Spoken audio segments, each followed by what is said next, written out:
Hello and welcome to our town, Norfolk, the boyhood hometown of the one and only Johnny Carson. I'm Lance Schwartz and I'm joining you now from the Elkhorn Valley Museum, and I'm looking forward to sharing with you some of the very interesting people, places, and events right here in our town, Norfolk. Sit back and relax. Here we go. Norfolk is located 121 miles northwest of Lincoln, and with a population of 24,444, our town Norfolk is the 9th largest city in the state of Nebraska. Daryl Novacek is a proud member of the Norfolk Riverfront Development Committee here in our town Norfolk. Daryl has been attending monthly meetings of the group for the past decade, but the committee has made very little progress until recently. We've got this great river that runs through Norfolk here that's controlled at the north end here for flood controls. The river runs all the way from the north end of town through the downtown area to the south end of town.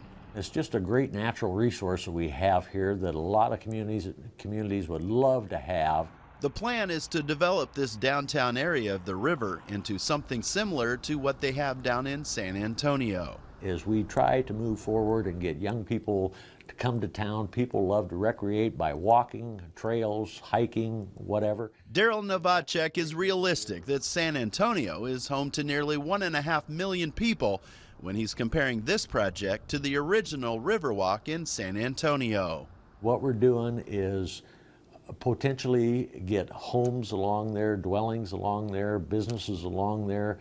Everybody talks about the San Antonio Riverwalk. We're never going to be that, but yet we've got this river here that we can do something with that's going to be exciting, draw people to town. The city of Norfolk has already hired a company to engineer whitewater rafting on the river. It's actually simpler than what I thought. You know, it's not real simple, but yet it can be done. Gaining access to San Antonio's original master plan has just heightened Daryl's expectations for what could eventually take place in Norfolk. I took out some pictures here of what San Antonio's river looked like versus some spots of ours, and it's amazing how similar they are. As a matter of fact, we have more to start with than what San Antonio had. The comparisons to San Antonio on the top and Norfolk on the bottom are quite enlightening. I just thought it was very ironic. You look at this area here, and this was San Antonio before they did any development. I happen to think about this area in Norfolk that looks very, very similar to what San Antonio has, the river flowing here, the bridge in the background there. This is what it looks like today, and this is what it might look like in the future. I can't wait to see the riverfront in a few years. Now, on to our next story. Back in 1992, a Norfolk pastor named Ray Wilkie volunteered with a group of Lutherans who traveled to Russia to help with the church mission. And what Pastor Wilkie saw on that trip changed his life forever. Just thinking about all these things and tears running down my cheeks because of the conditions that all these people lived in across this vast country. The desperate people that Reverend Wilkie encountered begged him to help them. I had a conviction in my head that I couldn't go home and do nothing. Upon his return to Norfolk, Reverend Wilkie contacted Clayton Andrews, who was the owner of a worldwide transportation company named Andrews Van Lines. Because he'd been looking for something more meaningful than what he'd been doing his whole life. The two made a formidable team, and together they sent giant care packages out to a world in need. Well, we shipped 4 or 5 containers that year, and now we ship 240 a year. After dedicating his life to Orphan Grain Train for more than 2 decades, Clayton Andrews passed away in 2016 at the age of 96. You know, I just look on that map and I say, wow, here we are in Norfolk, Nebraska, and we're being asked to help someplace on this map, on this incredible atlas, to bring aid. Grant Schmidt is the vice president of Orphan Grain Train. Since Pastor Wilkie started this in 1992, Orphan Grain Train has had over 3,000 shipments worldwide. These 40-foot containers that get loaded up are driven to Omaha and then shipped via train to a port on the East Coast. It could be medical supplies, it could be school equipment, it could be clothing, it could be quilts, it could be food, it could be relief. Whatever it might be, it is packed with love by big-hearted Nebraskans. Volunteers are the lifeblood of this operation. Last year alone, they donated nearly 100,000 hours. That's just staggering to think that people want to give so much of themselves just out of love for others. It's the donations that continue to change lives here in Nebraska and around the world. I sit in a place that humbles me every day. In the 4 years that I've been here, there has never been a day I've come to the office where we haven't received a donation. To put it quite simply, we're only as good as the people that support us, and the support is astounding. one of the many things that I find very impressive about Orphan Grain Train is that 97 cents out of every dollar that is donated goes straight to their mission. And Orphan Grain Train was instrumental in making a dream come true for a Norfolk man who was born in the southern African country of Malawi.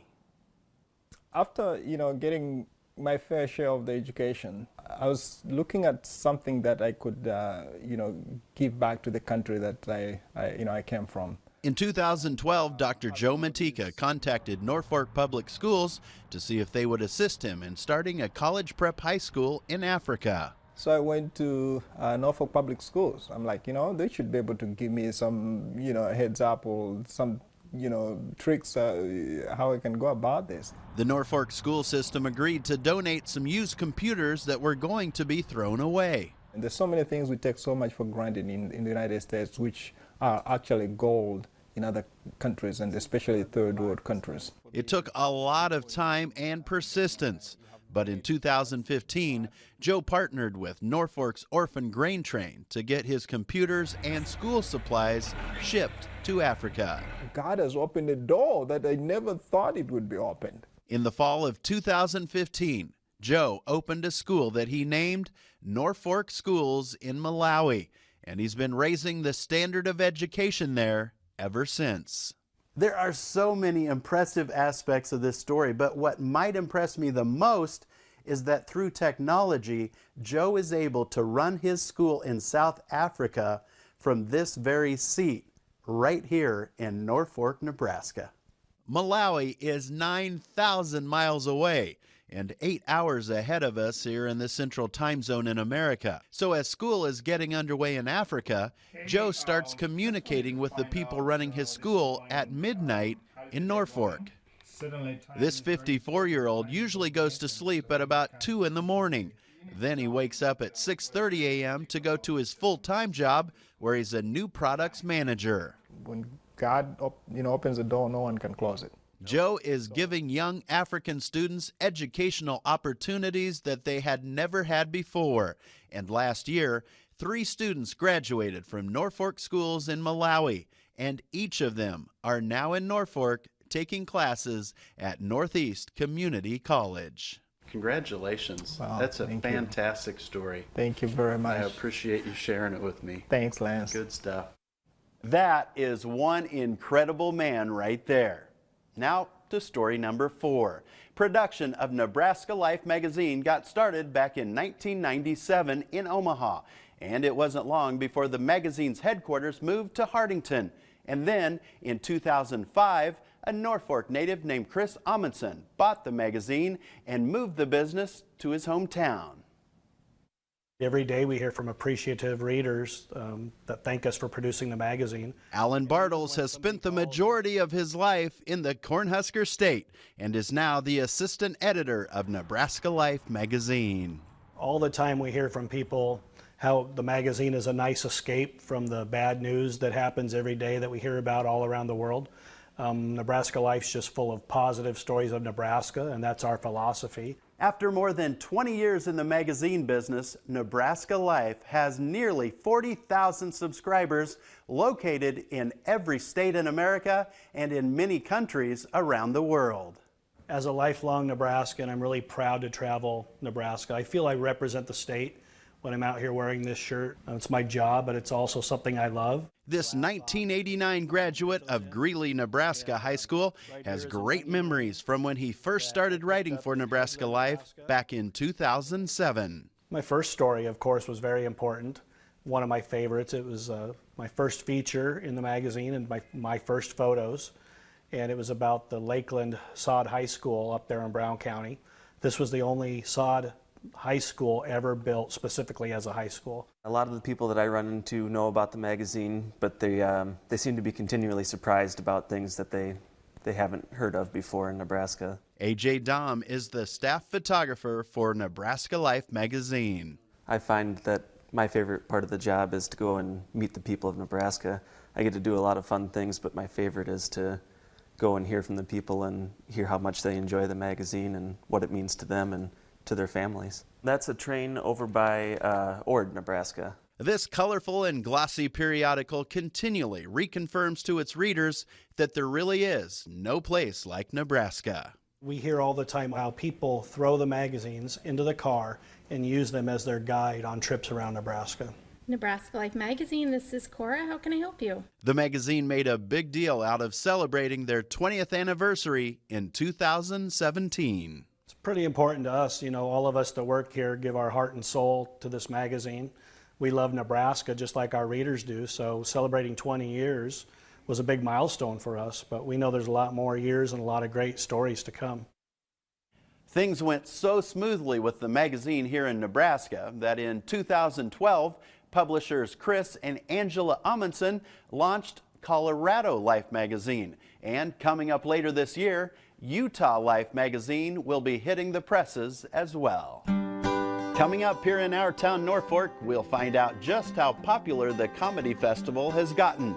We'll meet a man who enjoys collecting Hot Wheels, and we'll visit the Art Center when we return.